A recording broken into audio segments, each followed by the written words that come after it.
A man sits alone at a restaurant table, checking his phone for the fifth time in 10 minutes. The chair across from him remains empty. He's been stood up, again. But then, two identical 7-year-old girls appear at his table, grinning like they're sharing the world's best secret. "Hi, our mom sent us first," they announce. "She wanted to make sure you're not a serial killer." What happens next isn't just unexpected, it's the beginning of something none of them saw coming. Before we continue, please tell us where in the world are you tuning in from. We love seeing how far our stories travel. Marcus Holloway checked his watch for what felt like the 100th time. 7:23 p.m. She was 23 minutes late. The Riverside Cafe hummed with Friday evening energy around him. Couples laughing over wine, friends celebrating someone's promotion, a family with 3 kids somehow managing to eat without destroying the place. And then there was Marcus, sitting alone at table 12, nursing a water he'd been sipping for half an hour to avoid looking completely pathetic. His phone sat face up on the white tablecloth, mocking him with its silence. No text, no call, nothing. "Can I get you started with something while you wait?" The waitress appeared again, her smile professional but tinged with pity. She'd asked twice already. "Just another few minutes," Marcus said, trying to sound confident despite the heat creeping up his neck. "I'm sure she's just stuck in traffic." The waitress nodded, but her eyes said what they both knew. He'd been stood up. Marcus ran a hand through his dark hair and exhaled slowly. This was exactly why he'd resisted when his sister Teresa had insisted on setting him up. "You need to get back out there, Marcus. It's been 4 years. Lily wouldn't want you spending every Friday night helping Emma with homework and watching cartoons." He'd argued that he was perfectly happy with his life, perfectly content, but Teresa had worn him down with the persistence only an older sister could muster. Just one date, her name's Caroline, she's a graphic designer, loves hiking, volunteers at the animal shelter. She's perfect for you. Perfect for him was apparently someone who didn't bother showing up. Marcus pulled out his phone, typed out a text to Teresa. "She's not coming, I'm heading out." He hit send and stood, leaving a $10 bill on the table for the water he'd barely touched. At least his daughter Emma was having fun at her sleepover. That was something. He was halfway to standing when he heard them. Excuse me, are you Marcus?" Marcus froze. 2 identical girls stood at the edge of his table, both grinning up at him with matching daps in their front teeth. They couldn't have been more than 7 or 8 years old, with dark, curly hair pulled into ponytails and bright hazel eyes that sparkled with mischief. Marcus glanced around, looking for a parent or guardian. "Yes, I'm Marcus. Are you two lost?" "Nope," the girl on the left said cheerfully. "We're exactly where we're supposed to be. Our mom sent us first." "She wanted to make sure you're not a serial killer," the girl on the right added matter-of-factly. "I'm sorry, what?" The left girl, he noticed a small birthmark on her cheek, stuck out her hand with impressive formality. "I'm Zoe. That's Chloe. We're 7.5. Our mom is Caroline, and she's your date tonight, but she got nervous, so she sent us in first to check you out." Like spies, secret agent spies. Marcus stood there, completely frozen. His brain was trying to process what was happening, but it felt like trying to solve a math problem while someone played drums in his head. "Your mom sent you to spy on me?" "Basically," Zoe said, sliding into the chair across from him without invitation. Chloe took the chair next to her sister. "Don't worry, we do this all the time. Well, not all the time. This is actually only the 2nd time. The first guy was definitely a creep. He was mean to the waitress and talked about himself for like 20 minutes straight. Mom didn't even come inside that time." "But you seem nice," Chloe chimed in. "You left a tip even though you were leaving, and you said thank you to the waitress. That's good. Mom says you can tell a lot about a person by how they treat service workers." Marcus slowly lowered himself back into his chair. "So your mom is here, watching?" Both girls turned and waved enthusiastically toward the restaurant's front windows. Marcus followed their gaze and saw a woman standing on the sidewalk outside, half hidden behind a decorative planter. She gave an awkward little wave back, looking mortified. "That's Mom," Zoe announced proudly. "She's really nice, but she gets super nervous about dates. Our dad left when we were babies, and she hasn't dated much since then. Your sister Teresa is her coworker, and she said you were really great, but Mom wanted to be sure because, we're a package deal." "Mom says any man who dates her has to be okay with us too," Chloe explained, swinging her legs under the chair. "Because we're the most important people in her life and always will be, which is totally fair, right?" Marcus felt something shift in his chest. These two little girls, with their gap-toothed grins and absolute confidence, had just marched into a restaurant to vet their mother's date. It was completely insane. It was also kind of brilliant. And somehow, it was the most honest thing anyone had done for him in years. "You know what?" Marcus said, a genuine smile finally breaking through. "That's completely fair. Your mom sounds like she has her priorities straight. So we pass? I mean, you pass? You tell your mom I'm not a serial killer, I promise. And," Marcus pulled out his phone and quickly typed a message to Teresa. "Never mind, date's back on. Tell you later. Tell her I'd really like to meet her, if she's ready." The twins exchanged glances, having one of those silent conversations that only twins seemed capable of. Then they both nodded. "Okay," Chloe hopped down from her chair. "We'll go get her, but just so you know, we're going to be watching from the ice cream place across the street. If you're mean to her, we'll know." "And we know karate," Zoe added seriously, though Marcus suspected that was a bluff. "Noted," Marcus said, equally serious. "I would never be mean to someone whose daughters know karate."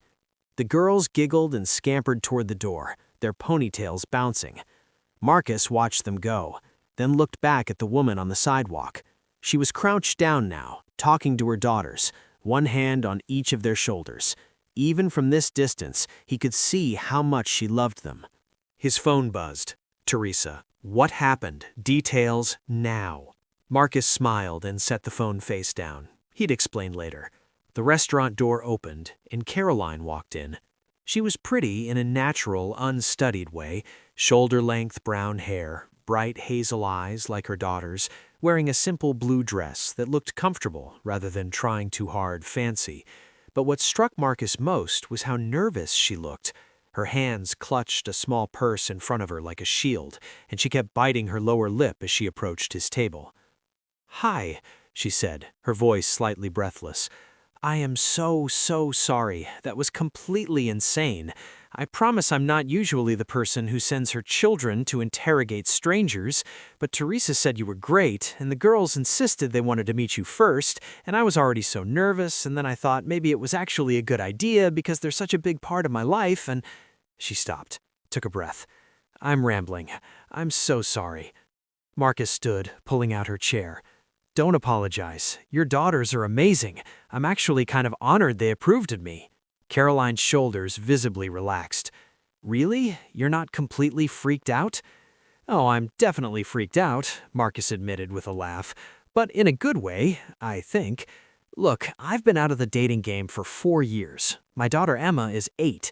I get how important kids are. If anyone's going to freak you out, it should probably be me, because I spent 20 minutes sitting here alone wondering if I'd been stood up, and now I'm just relieved you exist." "You thought I'd stood you up? Oh my God, I didn't think about that. I texted Teresa to tell you I was coming, just running late, because Zoe couldn't find her other shoe, but—" "Teresa didn't tell me. She probably thought it would be funny." "Your sister is diabolical." "Completely. We should compare notes." They both laughed, and just like that, the tension broke. Caroline sat down and Marcus returned to his seat. The waitress appeared with perfect timing, and they ordered pasta for Caroline, steak for Marcus, and a bottle of wine to share because they both agreed they needed it after that introduction. "So," Caroline said once their glasses were full, "Teresa probably told you everything about me already, but just to confirm, I'm a graphic designer, I have 7-year-old twins who you've met, I'm divorced, though technically I was never actually married to their father, which is a whole story, and I probably should have led with literally any other detail about my life before sending my children in as advanced scouts. Marcus found himself grinning. Well, I'm a high school history teacher. I have an 8-year-old daughter who's currently at a sleepover and probably not sleeping at all. I'm a widower. My wife Lily died 4 years ago, and I haven't been on a date since before Emma was born, so this is all extremely new and terrifying for me. Oh, Caroline said softly, her expression shifting to something gentler. I'm so sorry about your wife. Thank you. It was... Marcus paused, surprised by how easy it felt to talk about this. Usually he deflected, changed the subject. It was sudden, an aneurysm. She went to bed one night and just never woke up. Emma was 4, she barely remembers her mom, which somehow makes it harder. That's heartbreaking, Caroline said. She reached across the table, squeezed his hand briefly, then pulled back as if worried she'd overstepped. I can't imagine. My situation was different. The twins' father left when I was 5 months pregnant. I found out he'd been cheating with a coworker, and when I confronted him, he just left, said he wasn't ready to be a father to 1 kid, let alone 2. His loss, Marcus said firmly. Those girls are incredible. Caroline's whole face lit up. They really are. They're my entire world, which is probably why I'm so terrible at dating. Everyone says I need to make time for myself, build a life outside of being their mom, but I don't know how to do that without feeling guilty. I know exactly what you mean. Emma is everything to me. My sister keeps telling me I need to date, to move on, but it feels like betraying Lily somehow. Even being here tonight, I kept thinking she'd be so disappointed in me for giving up on our little family. But you didn't give up, Caroline said quietly. You're still here. You're raising your daughter. You're just trying to figure out how to be more than just a parent again. Marcus felt something loosen in his chest. Yeah, exactly that. They talked for 2 hours straight. Their food arrived and they barely noticed, too caught up in conversation. Caroline told him about her work designing book covers, how she'd always wanted to write her own novel but couldn't find the time. Marcus talked about teaching history to teenagers who thought everything that happened before the internet was ancient history, and how he secretly loved the challenge of making them care about the Revolutionary War.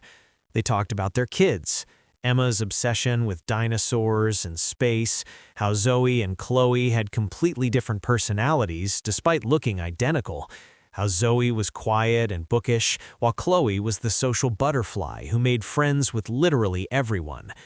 They talked about the hard stuff, too. How Marcus sometimes woke up and forgot Lily was gone, reaching for her side of the bed. How Caroline had convinced herself she'd never trust anyone again after her ex left. How they'd both learned to be mother and father simultaneously, to show up to school events alone while surrounded by couples, to answer questions like, "Where's mommy?" or "Why don't you have a dad?" with patience they didn't always feel. You know what nobody tells you? Caroline said, her second glass of wine making her more open than she'd probably intended. How lonely it is. I love my girls more than anything, but there are nights when they're asleep and the apartment is quiet, and I wish there was someone to talk to, someone who wasn't my coworker or my mom or my therapist. I know, Marcus said. Emma asked me last week if I was sad all the time. She's 8 years old and she's worried about me.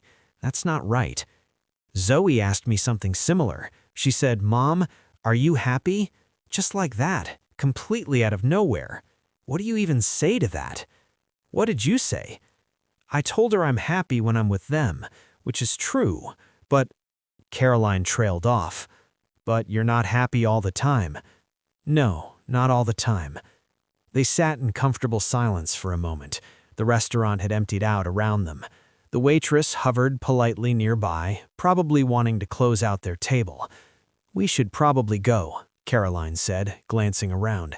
I told Zoe and Chloe I'd pick them up from the ice cream place at 9. Marcus looked at his watch. 9:17 p.m. I think you're late. Oh no.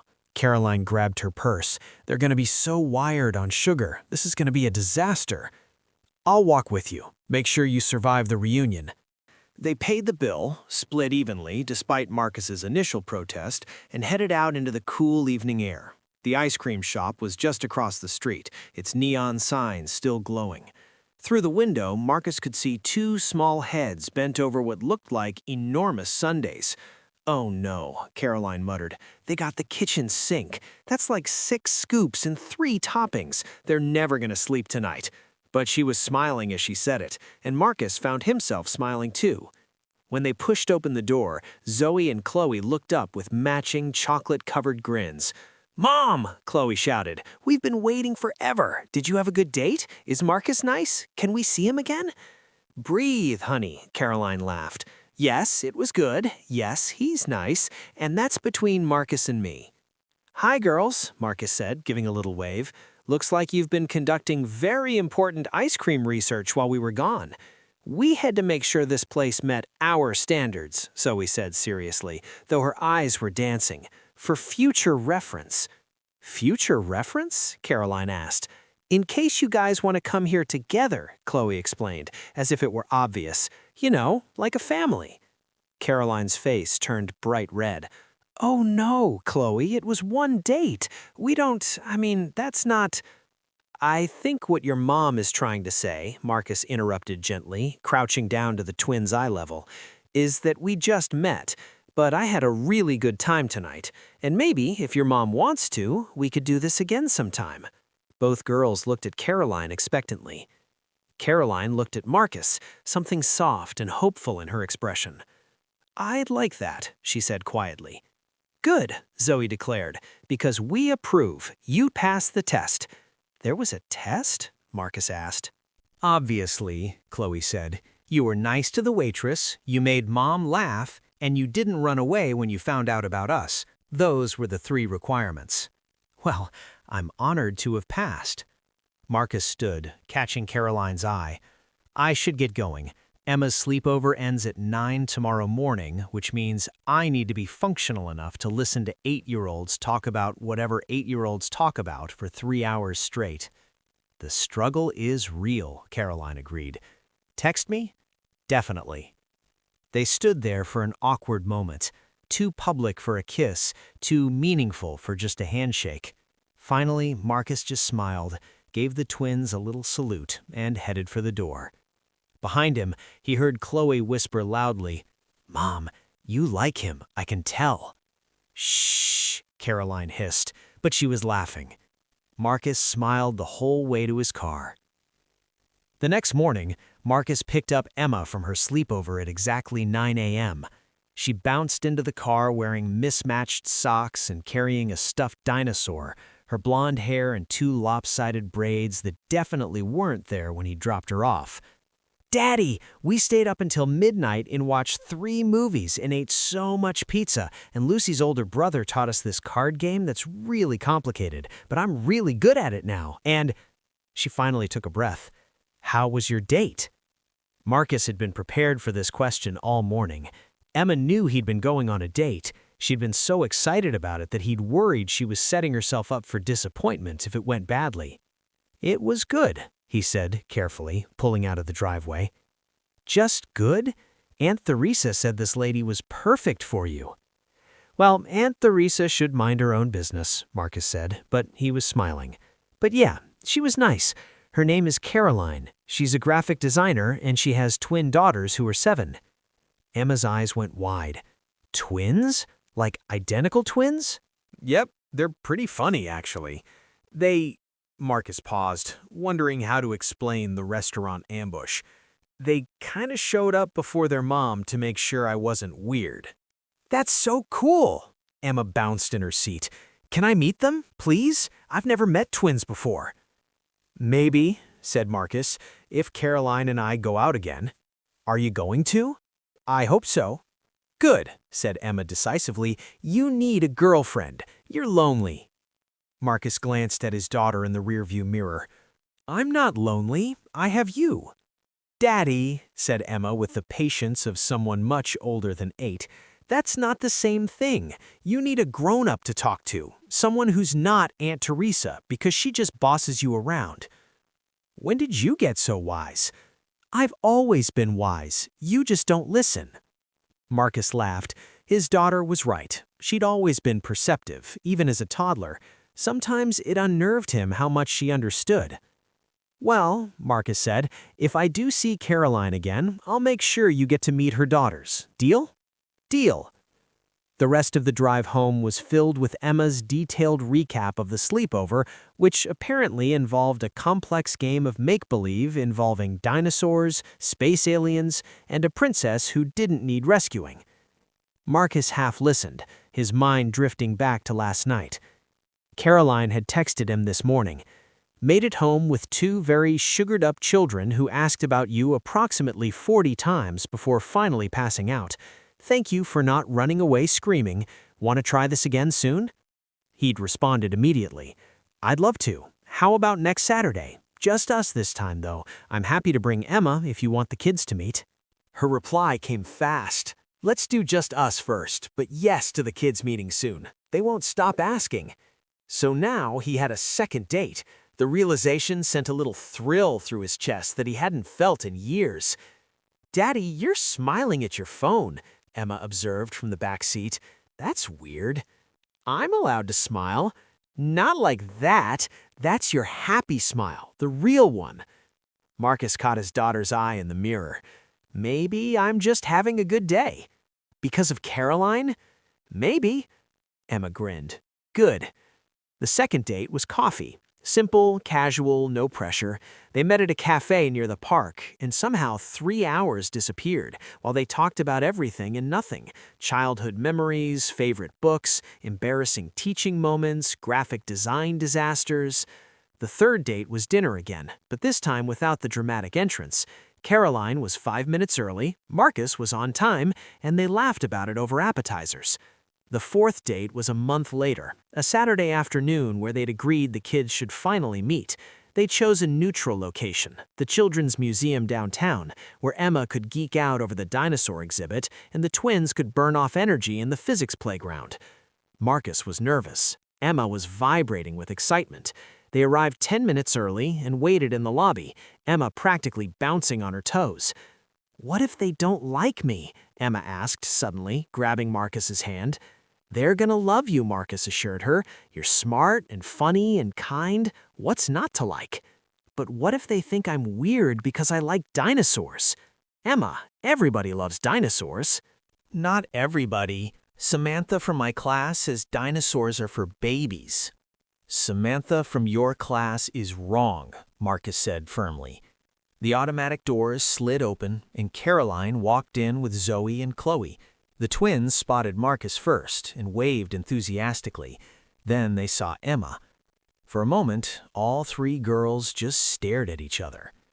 Then Chloe broke into a huge grin. Hi, you must be Emma. We're Zoe and Chloe. I'm Chloe. Do you like ice cream? We love ice cream. Our mom says we're not supposed to eat too much sugar, but we do anyway. I like ice cream, Emma said shyly. Then, brightening, do you like dinosaurs? Yes, both twins shouted simultaneously. And just like that, they were off, racing toward the museum entrance, already deep in conversation about whether T-Rex or Velociraptor was cooler. Marcus and Caroline looked at each other. Well, Caroline said, that went better than expected. Much better, Marcus agreed.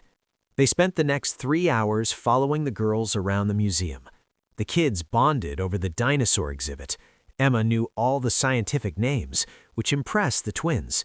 They built structures together in the engineering section. Zoe was meticulous. Chloe was creative. Emma was determined. They ran through the giant kaleidoscope until the security guard politely asked them to walk.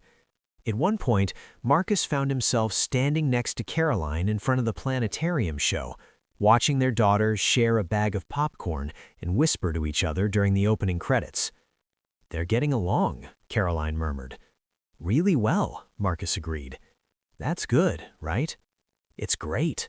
Caroline slipped her hand into his. Marcus's heart did a little flip. I'm scared. Caroline admitted quietly. Me too. What if this doesn't work out? What if we try this and it falls apart and the girls get hurt? What if it does work out? Marcus countered. What if we're so busy being scared that we miss something amazing? Caroline looked up at him.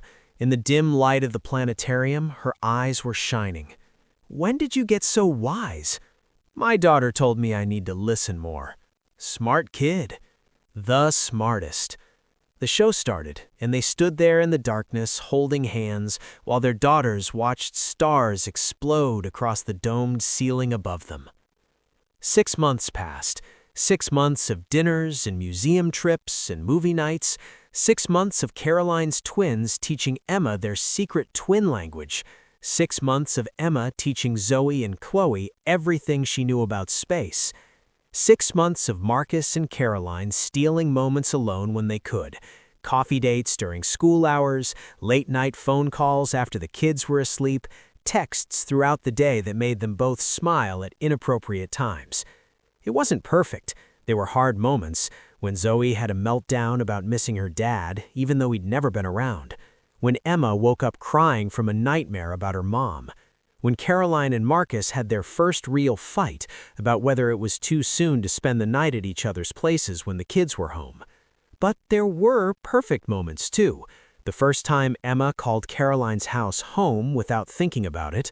The time Zoe drew a picture of all 5 of them together and gave it to Marcus for Father's Day present.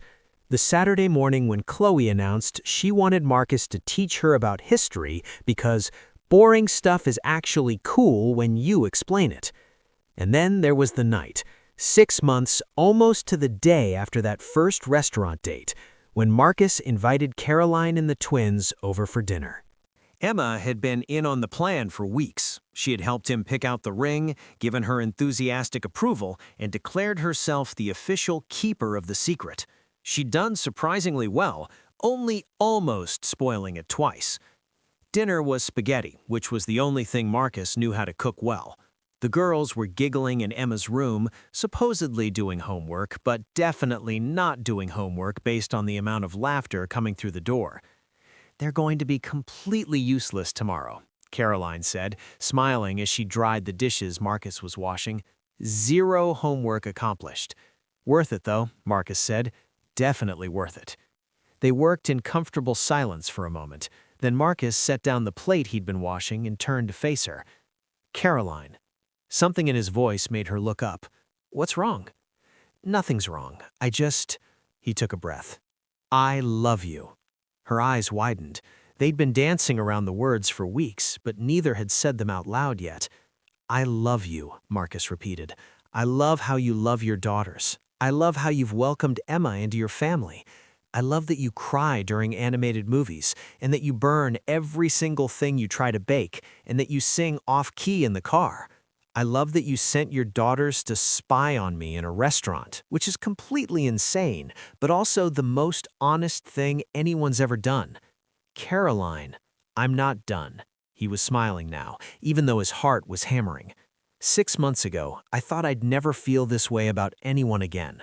I thought that part of my life was over, but you walked into that restaurant. Well, technically your daughters walked in first, and everything changed. He pulled the ring box from his pocket.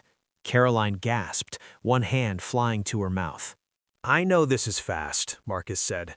I know we've only been dating 6 months, but we're not kids, Caroline. We're parents. We know what matters. And what matters is this, you and me and our girls. So I'm asking, will you marry me? From Emma's room, the door burst open. 3 girls tumbled out, clearly having been listening the entire time. Say yes, Emma shouted. Mom, say yes, the twins echoed. Caroline was crying and laughing at the same time. You told them? Emma knew, Marcus admitted. The twins might have figured it out on their own. We're very observant, Zoe said solemnly. So, prompted Marcus, what do you say? Caroline looked at him, then at their daughters, all 3 of them watching with eager, hopeful faces. Yes, she whispered. Yes, absolutely yes. The girls erupted in cheers. Emma launched herself at both of them, the twins following immediately after, and suddenly all 5 of them were in a big, chaotic, perfect group hug in the middle of the kitchen. Later, after the excitement had died down, and the twins had finally stopped asking if they could be flower girls, yes, and whether they could get a dog now, maybe, the girls fell asleep in Emma's room, all 3 of them piled together in sleeping bags, having refused to be separated. Marcus and Caroline sat on the couch, Caroline's hand in his, the ring catching the light. "I can't believe you proposed in the kitchen," Caroline murmured. "I can't believe you sent your daughters to spy on me in a restaurant." Fair point. They sat in comfortable silence, listening to the quiet sounds of 3 sleeping children in the next room. "Are we crazy?" Caroline asked. "Getting married after 6 months?" "Probably," Marcus said, "but I've learned that the best things in life usually are a little crazy." "What are we going to tell people when they ask how we met?" Marcus grinned. "That you stood me up, your daughters decided I wasn't a serial killer, and the rest is history." "That's actually kind of romantic." "In a weird way, yeah." Caroline leaned her head on his shoulder. "I'm glad Teresa set us up. I'm glad you sent advance scouts. I'm glad you didn't run away screaming. I'm glad I found you." They stayed like that for a long time, holding each other, listening to their daughters breathe in the next room, and thinking about how sometimes the best love stories start with being stood up, until 2 7-year-olds walk into a restaurant and change everything. If this story reminded you that the best things in life often come from unexpected beginnings, that being a parent doesn't mean giving up on love, and that sometimes the bravest thing you can do is let your kids lead the way, share it with someone who needs to hear it. Like, subscribe, and remember, true love is worth the wait, and sometimes worth the completely insane first impression.